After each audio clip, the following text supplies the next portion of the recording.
Aik est un puissant magicien qui sert de commandant dans l'armée du Seigneur Démon. Avec ses compétences et sa puissance, il est devenu un membre inestimable de l'armée des démons, mais il y a juste un problème, il est secrètement un humain. Pendant une guerre, les troupes orques parviennent à percer les murs d'un château grâce à des explosions bien placées près de la base du mur que Aik leur a fourni. Pendant que tout cela se passe, il observe depuis au-dessus avec le chef orc, qui est grandement satisfait des résultats de l'invasion de ses troupes après avoir suivi les conseils de Aik. Cependant, Aik n'est pas surpris par le résultat, car la victoire était quasiment assurée dès qu'il a été assigné pour superviser cette opération.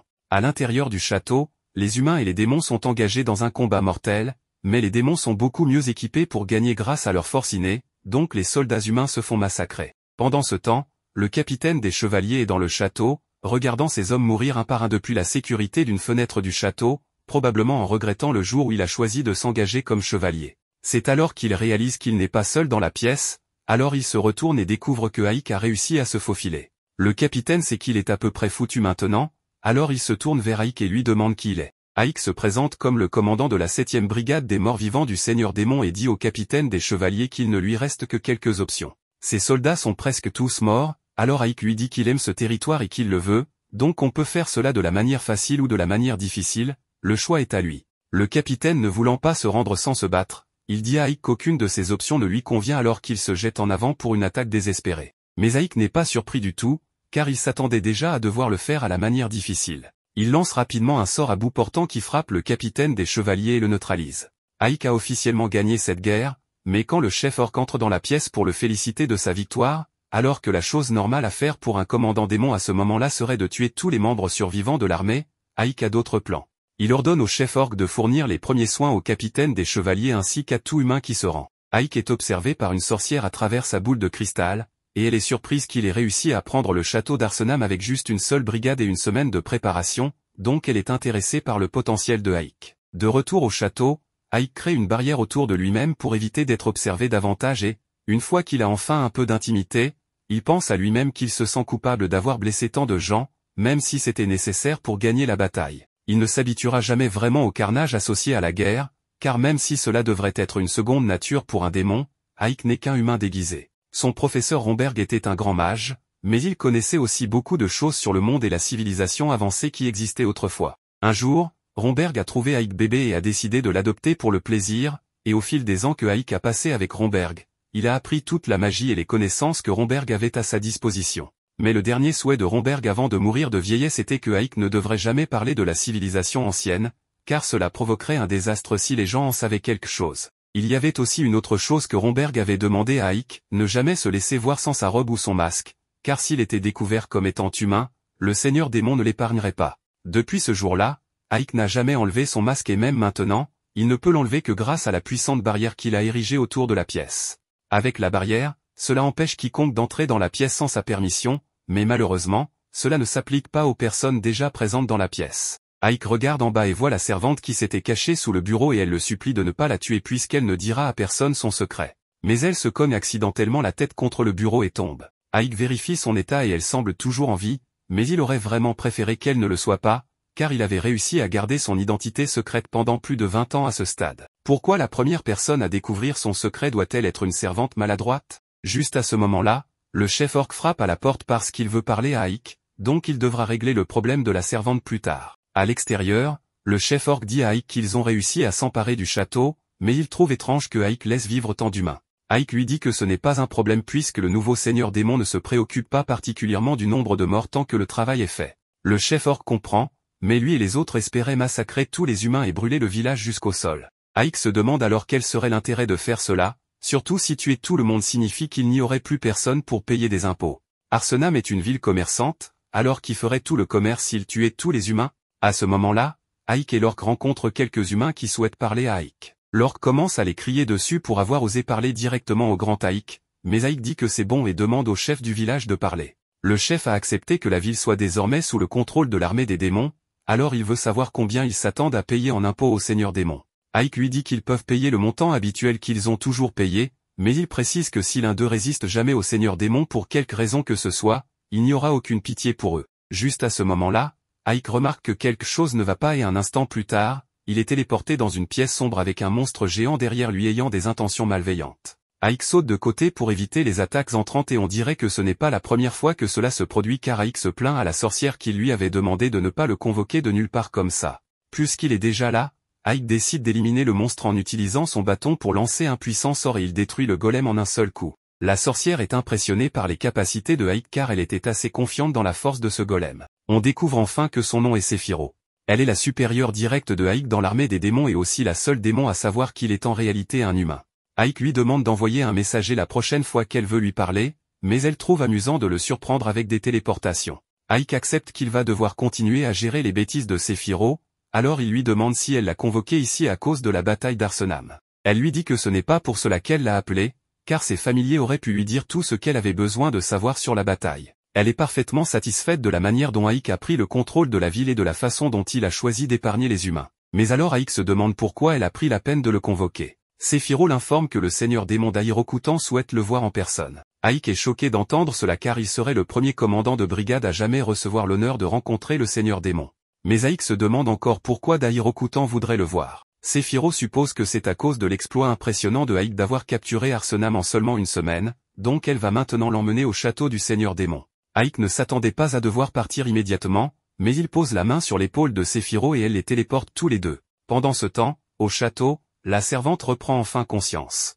Elle se lève et essaie de partir, mais découvre qu'elle est toujours piégée à l'intérieur de la barrière de Aik. Elle sait qu'elle ne pourra pas traverser une telle barrière, alors elle regarde autour de la pièce et trouve une assiette de nourriture accompagnée d'une note laissée par Aik. Il lui a écrit de manger la nourriture et d'attendre son retour. La servante fait exactement cela, et la nourriture est si délicieuse qu'elle se jette sur l'assiette. Pendant ce temps, Aik et Sephiroth viennent d'arriver au château du seigneur démon, et le miasme puissant entourant le château affecte légèrement Aik puisqu'il est humain. Mais il persévère et continue à marcher vers le château. À la porte, des gardes sont postés, alors Aik demande à Sephiroth si les gardes contrôlent tout le monde qui vient au château, et elle l'informe qu'ils inspectent effectivement chaque personne qui vient ici. Aik s'inquiète maintenant car son identité sera découverte dès que le garde lui demandera d'enlever son masque. Mais Sephiroth lui dit qu'elle s'en occupera. Elle utilise une partie de sa magie pour entourer Aik d'une aura terrifiante, et une fois qu'ils atteignent les gardes, ces derniers n'ont que du respect pour son pouvoir. Ils savent que Aik est le petit-fils de Romberg, et avec une formation d'un si grand mage, il n'est pas étonnant pour eux que Aik soit si puissant. Aik et Sephiroth sont autorisés à entrer dans le château sans poser plus de questions, et après un certain temps de marche, Aik demande combien de temps cela prendra avant d'atteindre la salle d'audience. Sephiroth lui dit qu'ils y sont presque, mais Aik souhaite vraiment pouvoir voler comme Sephiroth dans une situation comme celle-ci. Il a toujours été jaloux de sa magie de vol, et bien qu'il puisse utiliser le sort lui-même, il n'a pas autant de contrôle sur celui-ci qu'elle, donc au mieux, il peut seulement sauter très haut avec. Ils finissent par atteindre la salle d'audience, alors Sephiroth dit à Aik d'attendre à l'extérieur un moment pendant qu'elle parle au seigneur démon en premier. Une fois qu'elle est à l'intérieur, Aik pense à la manière dont l'actuel seigneur démon, d'Ahirokutan, a réussi à renverser la guerre et donner l'avantage aux démons simplement en participant à une seule bataille. Il est le démon le plus fort et les rumeurs parlent de lui comme d'un seigneur cruel et froid, donc il tuerait probablement n'importe qui l'en viendrait à détester. D'un autre côté, il est aussi connu pour être capable de reconnaître le talent malgré les faiblesses que quelqu'un pourrait avoir. Sa nouvelle approche de la gestion des choses a révolutionné l'armée des démons, puisque les démons naissent naturellement avec l'instinct de se battre entre eux au moindre inconvénient. D'Ahirokutan a accompli tout cela pendant son temps en tant que seigneur démon, et maintenant Aik doit le rencontrer. Aik entend Sephiroth l'appeler pour qu'il entre, alors il marche dans la salle du trône, en saluant le seigneur démon, il est surpris de découvrir que le seigneur démon est en fait une fille. D'Ahirokutan félicite Aik pour sa capacité à capturer Arsenam en seulement une semaine, et il la remercie pour les paroles aimables mais ne pense pas mériter autant de crédit. D'Ahirokutan trouve l'humilité de Aik assez étrange, car cela lui rappelle la manière dont un humain agirait, et Aik regrette immédiatement d'avoir ouvert la bouche car il a presque révélé son identité à l'instant. Heureusement, Sephiroth le couvre et explique que Aik a été élevé par le grand magicien Romberg, qui était connu pour être assez humble, donc cela expliquerait d'où Aik a appris l'humilité. Elle pense également que Aik pourrait être plus intelligent qu'elle ne le pensait initialement, et a donc choisi d'éviter de tuer inutilement les humains même après avoir conquis Arsenam. Mais en ce moment, Aik regrette un peu de ne pas avoir tué ces humains comme un démon normal l'aurait fait, car cela attire maintenant une attention indésirable sur lui.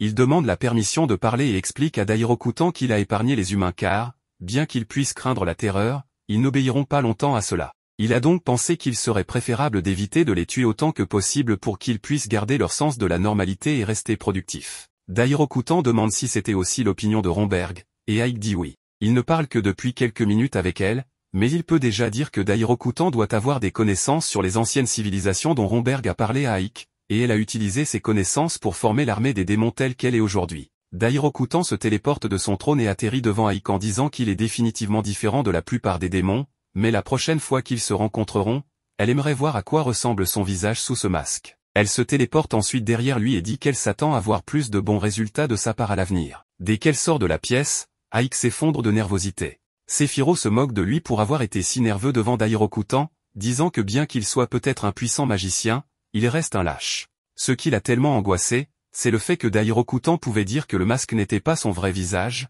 mais au moins elle ne sait pas encore qu'il est humain. Sephiroth mentionne également que Aik va recevoir une récompense de Dairokutan pour ses réalisations, bien qu'elle ne qualifierait pas cela exactement de récompense. Un peu plus tard, Aik se téléporte de nouveau à Arsam pour vérifier la servante, et il voit qu'elle a mangé toute la nourriture qu'il lui avait laissée. Il regarde autour et la trouve endormie derrière le bureau. Il la réveille, et dès qu'elle réalise que Aik est de retour, elle commence à supplier pour sa vie et demande à Aik de ne pas lui faire de mal. Aik lui dit de se calmer puisqu'il ne prévoit pas de la tuer, mais d'abord il veut savoir quel est son nom. Elle lui dit qu'on l'appelle 13, car les esclaves ici sont uniquement désignés par leur numéro, mais sa mère l'appelait Sati. Aik dit à Sati qu'il ne peut pas simplement la laisser partir maintenant qu'elle sait qu'il est humain, mais elle promet qu'elle ne révélera jamais son identité réelle à quiconque. Aik croit qu'elle gardera le secret, mais pour s'assurer qu'elle ne le laisse pas échapper, il lui dit qu'elle doit désormais le servir en tant que servante. Sati est plus qu'heureuse d'être sa servante si cela signifie qu'elle peut vivre, donc c'est un accord conclu. Le lendemain, Aik est officiellement couronné dirigeant d'un endroit appelé Ivarius, et la veille, Sephiroth lui avait informé que c'était la récompense que Dairokutan avait préparée pour lui. C'est une ville en première ligne, donc le travail de Aik sera de reconstruire la ville et de doubler ses revenus fiscaux. Aik n'aime pas cela, surtout que Sephiroth était celle qui avait conquis la ville et avait complètement détruit tous les murs, la laissant sans protection. Étant en première ligne, ils doivent avoir des murs de ville prêts au cas où l'armée humaine attaquerait. Mais quand Aik demande à Giron combien de temps il faudra pour reconstruire, il dit que cela prendra au mieux 6 mois. 6 mois, c'est beaucoup trop de temps pour qu'une ville reste sans murs, mais avec uniquement des ouvriers humains, ils ne pourront pas le faire plus rapidement. Cependant, Aik pense qu'il a un moyen de le faire en seulement 1 mois, et cela consiste à utiliser à la fois des ouvriers démons et humains. Giron n'a jamais vu des humains et des démons travailler ensemble de cette manière, et Aik a même eu l'idée d'avoir des équipes de travail de seulement 8 heures pour que les réparations des murs puissent continuer 24 heures sur 24, et il paie également les ouvriers un salaire décent pour maintenir leur morale. Giron est convaincu que Aik est le plus grand atout de l'armée des démons et qu'il finira par devenir le prochain seigneur démon.